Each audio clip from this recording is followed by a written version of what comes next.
పుట్టినరోజుని ఎలా పడితే అలా జరుపుకోకూడదు. పుట్టినరోజు జరుపుకునేటటువంటి వ్యక్తి ఆ రోజు తెల్లవారుజామున నిద్ర లేచి అభ్యంజన స్నానం చెయ్యాలి. అంటే ఒంటికి నూనె వ్రాసుకుంటే అలక్ష్మి పోతుంది. ఆ నూనె అలదుకొని తలస్నానం చేస్తారు. చేసే ముందు పెద్దవాళ్ళు తల మీద నూనె పెట్టి ఆశీర్వచనం చేయడం, వెన్నుపాము నిమరణం ఆచారంగా వస్తోంది. ఆ స్నానం చేసిన తరువాత ఇష్టదేవతని ఆరాధన చెయ్యాలి. ఇంట్లో కులదైవం ఇష్టదైవం ఉంటారు. ఆ కులదైవాన్ని ఇష్టదైవాన్ని ఆరాధన చెయ్యాలి. చేసిన తరువాత ఆవు పాలలో బెల్లం ముక్క, నల్ల నువ్వులు ఈ మూడు కలిపినటువంటి పదార్థాన్ని మౌనంగా తూర్పు దిక్కుకు తిరిగి కూర్చుని 3 మార్లు చేతిలో ఆచమనం చేస్తే ఎలా తింటామో అలా 3 మార్లు వేసుకుని లోపలికి పుచ్చుకోవాలి. 3 మార్లే.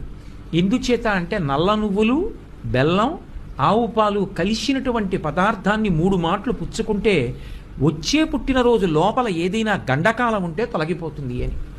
కాబట్టి ఈ 3 పదార్థములు కలిసినటువంటి దాన్ని చేతిలో వేసుకుని 3 మార్లు పుచ్చుకోవాలి. పుచ్చుకున్న తర్వాత 7 చిరంజీవులు ఉంటారు. అంటే వాళ్ళు పుట్టుక చేతనే చిరంజీవిత్వాన్ని పొందారు. ఇంకా కొంతమంది చిరంజీవిత్వాన్ని సాధించుకున్న వాళ్ళు ఉన్నారు. సాధించుకున్న వాళ్ళు కాదు, పుట్టుకతో చిరంజీవులైన వాళ్ళు. అశ్వత్థామ, బలి, వ్యాసుడు. అశ్వత్థామ, బలి, వ్యాసో హనుమాంశ్చ విభీషణ. హనుమంతుడు, విభీషణుడు, కృపాచార్యుడు, పరశురాముడు. వీళ్ళ 7 కూడా సప్తైతే చిరజీవిన, పుట్టుకతైచ చిరంజీవులు. ఈ 7 పేర్లు మనసులోనన్నా స్మరించాలి, పైకన్నా చెప్పాలి. ఆ రోజున తల్లిదండ్రులకి, గురువు గారికి తప్పకుండా నమస్కారం చేసి వాళ్ళ ఆశీర్వచనం అందుకోవాలి. మీ ఇంటికి దగ్గరలో ఏ దేవాలయం ఉంటే ఆ దేవాలయాన్ని దర్శనం చెయ్యాలి. చక్కగా మృష్ణాన్న భోజనం చెయ్యవచ్చు. రాత్రి మాత్రం బ్రహ్మచర్యాన్ని పాటించాలి. పుట్టినరోజున బ్రహ్మచర్య దీక్షకి విరుద్ధమైనటువంటి సాంసారికమైన కార్యక్రమాల్ని నిర్వహించకూడదు. అలా ఉంటే ఆ రోజు పుట్టినరోజుని సక్రమంగా చేసుకున్నాడు అని చెప్తారు. తన శక్తి కొలది దాన ధర్మాలు నిర్వహించాలి. తనకి ఐశ్వర్యం ఉందా, దానం చేస్తాడు.